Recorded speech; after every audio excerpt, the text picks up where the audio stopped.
Okay friends, today we are meeting in the soil physics lab. We will show you how to do the soil aggregate analysis. I have with me Dr. Rishi Raj. He is from the division of agronomy and these are his samples and he will doing his research problems here, some of the soil analysis for soil aggregates. And I welcome Rishi. Thank you, sir. So he will be doing his analysis and then I will took videography of him doing the work and I will explain how he is doing and what are the methods. Okay, Rishi, please. So as you can find out, there are two sieves. The uppermost sieve is having 10 centimeter. It's a 10 millimeter the sieve size, and the lower one is the 5 millimeter sieve size. So what he is doing, you can do that. What he is doing that is that he is trying to get the sieve sizes which are between 5 and 10 centimeter. The lower one is 5, I think. 5. So 5 and 10 centimeters. So that means these sieves which you can find out here, this is the size range of 5 to 10 millimeter, and that is important because as you know that in aggregates, in soil, the aggregate sizes vary and vary widely.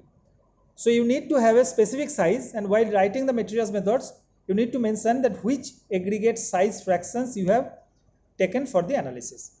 Now he has collected the aggregates which are of 5 to 10 millimeter in size. Now he will be taking some measured quantity of these particular aggregates. While picking up those aggregates, you please be careful that you should not disturb those things. That means the aggregates should not be broken. It will be as much as undisturbed as possible. These aggregates are all air dried.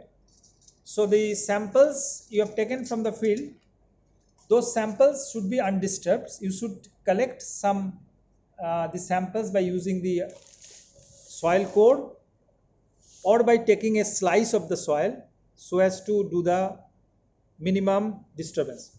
Okay, now I will show you. Now he is taking nearly 50 gram of sample. So you can place them. So the 50 gram, and it will be approximately 50 gram, because you can never have this kind of accuracy of the different sizes of aggregates. So you see it is 50.044. So he is taking that 50 gram of soil. So as I was telling that these 50 gram of soil, this is the air dried soil. And now what he is doing is that he was placing the aggregates on the top of a set of sieves. Now let me explain the set of sieves, and you see that he is putting those soil aggregates very softly, not disturbing that one. So you should be careful so that minimum disturbance disturbance at least you can incur to the aggregates. So the aggregates should be minimally disturbed. So as you find that this is a set of sieves and its numbered is 1, 2, 3, 4, 5, 6, all indicating some of the sieve sizes. The upper one, I think, what is the upper one? Upper one is more pores, sir. Yeah, upper one is I think 4 mm. Yeah. The next one will be 2 mm, and then you have 1 mm, 0.5, 0.2, 0.1, something like that. So whatever you will be taking, so there will be some gradation. So the upper portion one will be maximum and then going down, so that while you are sieving these in water, then you will get a series of different sieve sizes after the wet sieving. Okay, now Dr. Rishi will be doing all other for other samples, because there are four samples here. So he will be, and then 4 sieves are kept. So for each sample you will be taking 1 sieve. Okay, so I will come back.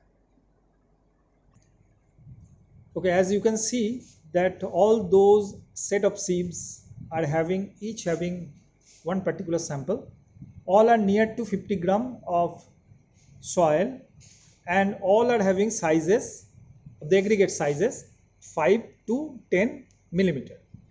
Okay, now the second step is that you need to sprinkle a little water in order to get those aggregates wet. This you can achieve in two ways. One is that you can simply, but not too much. So what you can do is that you can take those aggregates on a piece of filter paper, and then through capillary rise also you can do. But then it is difficult for these soils to um, transfer to the sieves, because it will be sticky to these. So then this way you can give a little bit of water. The purpose of this is that while you will be these aggregates will be subjected to the wet sieving, that means it will be sieved through water. Then what will happen is that there will be suddenly spurts of water. The water will suddenly come in, and then it will break the aggregates. So but that actually doesn't happen in the soil. In soil, usually the soil is of little bit of wet condition, not that much of air dry condition. So when you are trying to mimic whatever happening in the field, so you need to have a little bit of wetting the soil, so that at least the action of water will be as per as what is happening in the field. Now in this, after putting or sprinkling some water, you need to leave it for nearly 2 to 3 minutes in order to get it equilibrium. Okay, so after 2 to 3 minutes, now this is all you can find out. These soil aggregates are relatively, now they are in equilibrium. They have taken some water and now they are all wet. So now what Dr. Rishi will be doing, he will now take these sieves to the sieve shaker. So I will explain to the sieve shaker till he brings those sieves to that shaker. So you can see this is called Yoder apparatus. It's a typical shaker where there are 4 arms. You can find out there are 4 arms, and these arms, they will carry each one that set of sieves, and there is water, and then the sieves, when they are going up and down, they will definitely circulate water, and as the water will move up and then going down, so they will churn those aggregates, and once they are churning those aggregates, the aggregates will be broken down in smaller fractions.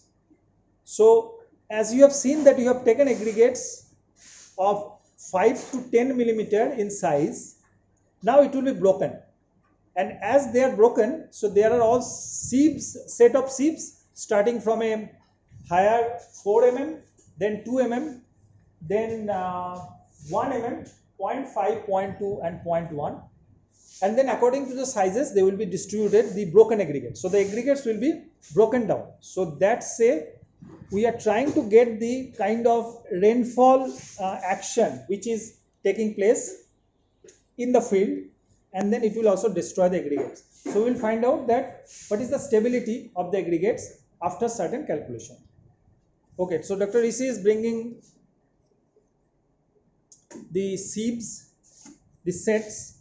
4 sets will be placed. Each arm will be having 1 set,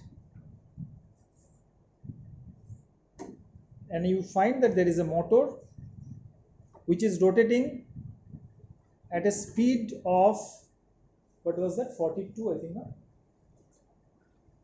So I think it is 42 revolutions per minute. So that also you can check. So whatever the revolutions per minute, you need to report that in your materials methods. As I say, I urge you to write in materials methods or wherever you are reporting. When you are reporting the methods, you need to write every details of that one, so that any person who is reading that, he will have no ambiguity or no kind of, say, confusion. Now what he is doing is that he is trying to arrange those sieves in respect to the water level. So when the sieve goes down, the level should touch just the upper sieve. So you can find out the water is just touching the upper sieve. So when it is moving down, then the water will drain out, so it will come up, and so at least there is some, the topmost sieve, those aggregates will be out of water. So when they go down, they will be inside the water. I am talking about the topmost sieve with the aggregates. So the aggregates will go down. When you have go down means they will be in water. When it is taking up, that means there is a up and down movement. So when it's completely up, then the aggregates will come out of water. The topmost sieve, the aggregates in the topmost sieves. Okay, now he will. I think I can add more water. You can add if you feel. Yeah, I am feeling that. Yeah, please. So now we will start the motor, and you see that the sieves are moving up and down. So as it's going down, you see that when they are going down, the uppermost sieves are going inside the water. Uppermost sieves means the aggregates, that is the bottom of the top sieve.